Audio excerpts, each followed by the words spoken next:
다 같이 사도신경으로 신앙 고백하겠습니다. 나는 전능하신 아버지 하나님 천지의 창조주를 믿습니다. 나는 그의 유일하신 아들 우리 주 예수 그리스도를 믿습니다. 그는 성령으로 잉태되어 동정녀 마리아에게서 나시고 본디오 빌라도에게 고난을 받아 십자가에 못 박혀 죽으시고 장사된 지 사흘 만에 죽은 자 가운데서 다시 살아나셨으며 하늘에 오르시어 전능하신 아버지 하나님 우편에 앉아 계시다가 거기로부터 살아있는 자와 죽은 자를 심판하러 오십니다.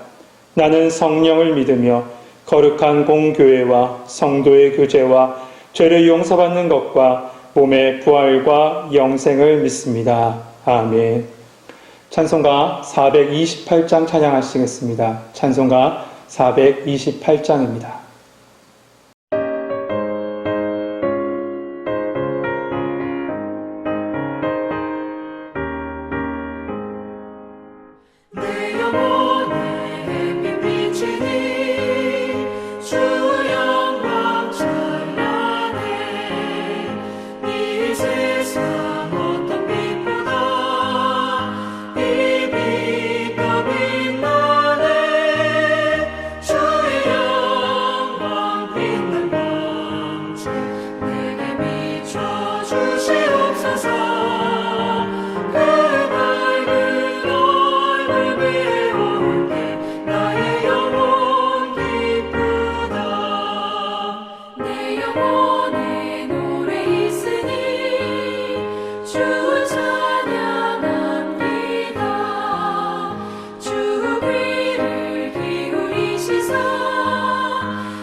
오늘 우리에게 주신 하나님의 말씀은 사도행전 19장 21절, 22절에 주신 말씀입니다. 신약성경 221면에 있습니다.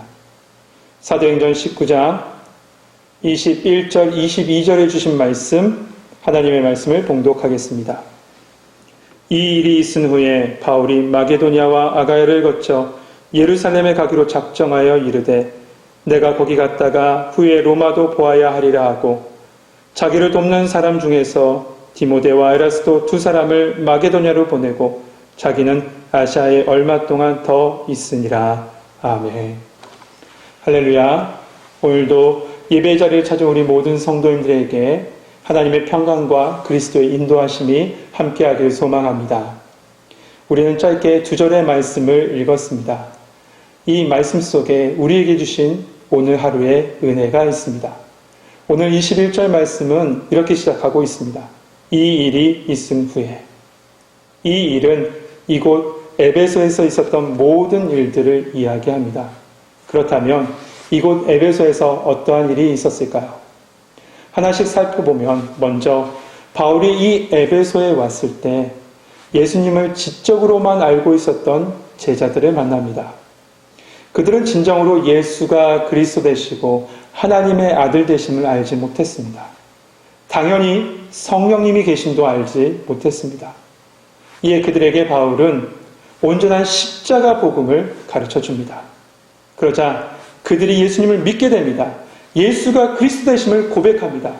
그 순간에 오순절 마가의 다락방에 임했던 성령의 임재가 그곳에 임하게 되고 성령의 역사가 일어나서 방언도 하고 예언도 합니다. 이 에베소 공동체 가운데 성령의 역사가 일어난 겁니다. 할렐루야. 또한 바울은 두란노 서원에서 2년 동안 말씀을 가르치죠. 이 말씀의 가르침으로 말미암아 이 공동체 교회는 더욱더 든든히 세워져 갑니다.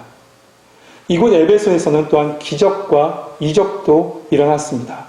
특별히 스게와의 7 아들들이 예수님의 이름을 빙자해서 귀신을 쫓다가 옷이 벗겨진 채 망신당하는 사건이 있습니다. 그 사건으로 인해서 이 에베소 사람들은 도리어 예수의 이름을 높이고 경외하고 찬양합니다. 그리고 심지어 마술사들은 그들의 주술책들을 다 불에 태워버립니다. 회개의 역사가 이곳에 임하게 된 겁니다. 결국 21절의 이 일은 바로 에베소에서 일어났던 놀라운 회심의 역사들, 선교의 역사들을 이야기하고 있는 겁니다. 이렇게 크고 놀라운 역사가 이곳 에베소에 있은 후에 바울은 뭘 했을까요? 21절 하반절에 보니까 바울이 마게도냐와 아가야를 거쳐, 여기 마게도냐는 빌립보 지역이고 아가야는 고린도 지역입니다. 이 빌립보와 고린도 지역을 거쳐 예루살렘에 가기로 작정하여 이르되 내가 거기 갔다가 후에 로마도 보아야 하리라. 로마에 가서 복음을 증거할 것이다 라고 지금 선교 계획을 세우고 있는 겁니다. 사람은 누구나 일이 성공적으로 진행되면 안정화를 취하려고 합니다. 성공을 유지하고 머물려고 하죠. 바울의 에베소 사역, 그 어느 곳보다도 성공적이었습니다. 복음이 아주 크고 넓게 증거됐습니다. 바울의 이 사역을 한번 돌아봅시다. 오랜 세월 동안 수많은 곳을 다니면서 고생했습니다. 그것을 생각했을 때 이제는 이곳에 머물러서 더 깊은 은혜를 나누는 것이 좋지 않을까 생각할 수도 있습니다. 특별히 이 지역 에베소는 아시아의 수도입니다. 그러니 이 에베소를 통해서 아시아 지역에 더 큰 영향력을 미칠 수도 있습니다. 하지만 바울은 이곳에 머물러 있는 것을 선택하지 않았어요. 복음의 열정을 가지고 예수 이름 증거할 곳이 있다면 그곳이 어느 곳이든지 어떠한 어려움이 있을지라도 나는 가리라. 또 다른 선교 여행을 준비하고 있던 것입니다. 그런데 보세요. 그가 많은 계획을 할지라도요. 항상 선교 여행 속에서는 그 여정 속에서는 항상 하나님의 인도하심이 있었어요. 하나님의 이끄심이 있었어요. 그 허락이 있어야지만 가능했어요. 주일 저녁 예배 때도 말씀을 드렸는데 바울이 2번째 전도 여행을 준비하면서 많은 것을 계획했습니다. 그런데 하나님께서 다 막으셨어요. 그리고 다른 길로 인도하셨어요. 그 길이 바로 유럽 선교죠. 사도행전 16장 6절 7절을 보면 하나님께서 2번이나 바울의 계획을 막으셨는데 그 어떻게 막으셨는지 말씀에 이렇게 기록하고 있습니다. 먼저는 성령이 아시아에서 말씀을 전하지 못하게 하세요. 말씀을 전하지 못하게 하세요. 2번째는 예수의 영이 허락하지 아니하신지라. 바울이 계획했던 모든 것을 다 막으신 겁니다. 그런데 지금 바울은 또 다시 선교 여행을 계획하고 있습니다. 미련해 보일 수도 있어요. 하지만 그때와 좀 다른 것이 있습니다. 우리 성경에는 번역되어 있지 않지만 원어 성경에 보면 21절에 작정하여라는 말 앞에 영으로 성령으로 라는 부분이 들어가 있어요. 바울은 알았습니다. 자신이 선한 의도를 가지고 계획할지라도요, 그것이 하나님의 뜻이 아니면 이루어지지 않는다는 사실을요. 바울이 계획한 이후의 선교 여정은 자신의 생각이나 인간적인 결정으로 결정한 것이 아니라 하나님과의 깊은 교제 속에서 성령이 이끄신 바 되어 그것을 쫓아 계획하고 있었던 겁니다. 선교의 주체는 사람이 아니라 하나님이심을 분명히 알았기 때문에 그래요. 그런데 보세요. 모든 그리스도인 삶도 마찬가지입니다. 내 인생이요, 내가 계획하고 내가 이끄는 듯 하지만 우리를 인도하시고 우리를 인도하신 분, 이끄시는 분은 바로 하나님이세요. 우리는 그 하나님의 계획 속에 동참하는 겁니다. 왜냐하면요, 우리의 인생, 우리의 삶은요, 그냥 한 사람의 삶이 아니라 그리스도인은 그리스도의 향기로서, 그리스도의 편지로서 삶의 현장에 나가서 예수 복음 증거하는 선교사로서의 사명을 감당하고 있기 때문에 그래요. 그렇기 때문에 하나님께서 그의 삶을 주장하시고 그의 삶을 인도하고 계신 겁니다. 우리가 신앙생활할 때 그래서 두 가지 붙잡아야 돼요. 첫 번째는 십자가 복음이고 두 번째는 하나님의 주권이에요. 이 시간 말씀 앞으로 나온 우리 모든 성도님들, 여러분의 오늘의 삶도 오직 십자가 복음 붙잡고 하나님의 인도하심에 맡김으로 말미암아 하나님의 영광이 되는 오늘 하루 되길 소망합니다. 또한 바울의 여정 속에서는요, 항상 돕는 사람들이 있었습니다. 22절 말씀 보시죠. 자기를 돕는 사람 중에 디모데와 에라스도 두 사람을 마게도냐로 보내고 자기는 아시아에 얼마 동안 더 있으니라. 바울은 지금 디모데와 에라스도를 이 마게도냐로 보냅니다. 그리고 그곳에 가서 할 사역을 준비하게 해요. 그리고 바울은 에베소에 나와서 남은 사역을 마무리하고 있어요. 여러분, 그리스도는요, 단 한순간도 결코 혼자 살아가지 않습니다. 왜냐하면 먼저는 성령님과 함께 예수님이 우리와 함께 하시기 때문에 그래요. 여러분 믿으십니까? 그리고 믿음의 동역자들과 같이 걸어가는 겁니다. 그 믿음의 동역자들이 모인 공동체가 교회고요. 바로 우리 청교회인 거예요. 성도 여러분, 주님은 우리에게 맡겨주신 사명을 혼자 감당하라고 하지 않아요. 우리 모든 믿음의 동역자들과 함께 감당하라고 우리를 청교회 아래 하나로 모여주신 겁니다. 지금껏 우리로 이 사명 잘 감당해 왔습니다. 참 하나님의 은혜예요. 그런데 아직 우리 교회에 맡겨진 사명이 있습니다. 여러분, 같은 마음으로 우리가 함께 이 복음의 사명을 은혜롭게 감당한다면 그것을 통해서 하나님의 영광이 되고 우리 삶에는 주님의 축복이 더해질 것입니다. 하나님 나라를 위해서 헌신하는 성도님의 삶을 주님은 책임지시기 때문에 그래요. 오늘도 주님과 동행하는 하루, 주님의 복음을 증거하는 하루 되시길 주님의 이름으로 축복합니다. 기도하겠습니다. 너희는 먼저 그의 나라와 그의 의를 구하라. 그리하면 이 모든 것을 너희에게 더하시리라.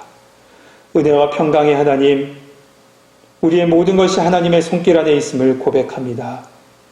우리로 하나님의 뜻을 분별하며 주님의 나라와 영광을 위해서 쓰임받는 축복을 더하여 주옵소서. 전 세계에 흩어져 있는 선교사들, 유학생들, 그리고 나라를 위하여 군복무 중인 청년들을 지켜 주옵소서.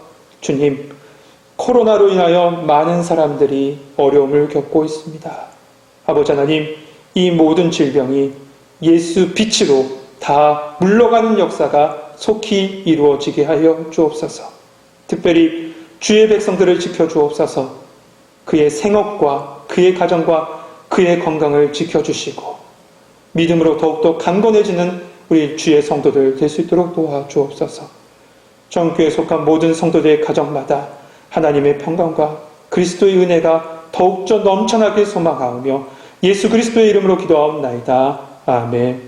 하늘에 계신 우리 아버지, 아버지의 이름을 거룩하게 하시며 아버지의 나라가 오게 하시며 아버지의 뜻이 하늘에서와 같이 땅에서도 이루어지게 하소서. 오늘 우리에게 일용할 양식을 주시고 우리가 우리에게 잘못한 사람을 용서하여 준 것 같이 우리 죄를 용서하여 주시고 우리를 시험에 빠지지 않게 하시고 악에서 구하소서. 나라와 권능과 영광이 영원히 아버지의 것입니다. 아멘.